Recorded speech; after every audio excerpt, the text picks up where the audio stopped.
pointless, two things that should be avoided at all costs.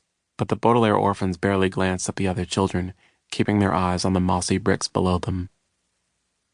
Shyness is a curious thing, because like quicksand, it can strike people at any time, and, also like quicksand, it usually makes its victims look down. This was to be the Baudelaire's first day at Prufrock Preparatory School, and all three siblings found that they would rather look at the oozing moss than at anything else. "Have you dropped something?" Mr. Poe asked, coughing into a white handkerchief. One place the Baudelaires certainly didn't want to look was at Mr. Poe, who was walking closely behind them. Mr. Poe was a banker who had been placed in charge of the Baudelaire's affairs following the terrible fire, and this had turned out to be a lousy idea. Mr. Poe meant well, but a jar of mustard probably also means well and would do a better job of keeping the Baudelaires out of danger. Violet, Klaus, and Sunny had long ago learned that the only thing they could count on from Mr. Poe was that he was always coughing. "No," Violet replied. "We haven't dropped anything." Violet was the oldest Baudelaire, and usually she was not shy at all. Violet liked to invent things, and one could often find her thinking hard about her latest invention, with her hair tied up in a ribbon to keep it out of her eyes. When her inventions were done, she liked to show them to people she knew, who were usually very impressed with her skill. Right now, as she looked down at the mossy bricks, she thought of a machine she could build that could keep moss from growing on the sidewalk, but she felt too nervous to talk about it. What if none of the teachers, children, or administrative staff were interested in her inventions? As if he were reading her thoughts, Klaus put a hand on Violet's shoulder and she smiled at him. Klaus had known, for all 12 of his years, that his older sister found a hand on her shoulder comforting, as long as the hand was attached to an arm, of course. Normally, Klaus would have said something comforting as well, but he was feeling as shy as his sister. Most of the time, Klaus could be found doing what he liked to do best, which was reading.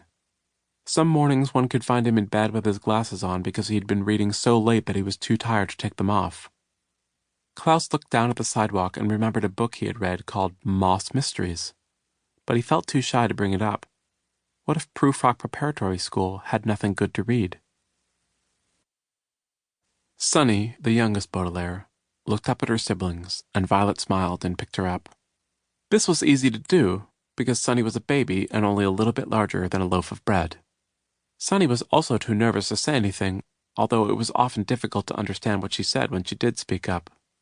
For instance, if Sunny had not been feeling so shy, she might have opened her mouth, revealing her 4 sharp teeth, and said, "Marimo!"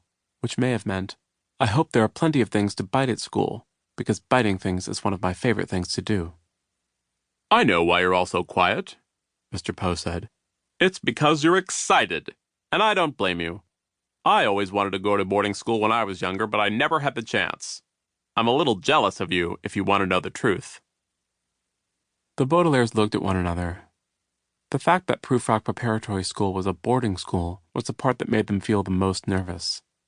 If no one was interested in inventions, or there was nothing to read, or biting wasn't allowed, not only all day, but all night as well.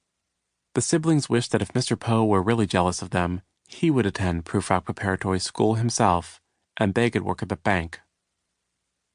"You're very lucky to be here," Mr. Poe continued. "I had to call more than 4 schools before I found one that could take all 3 of you at such short notice. Prufrock Prep, that's what they call it as sort of a nickname, is a very fine academy. The teachers all have advanced degrees.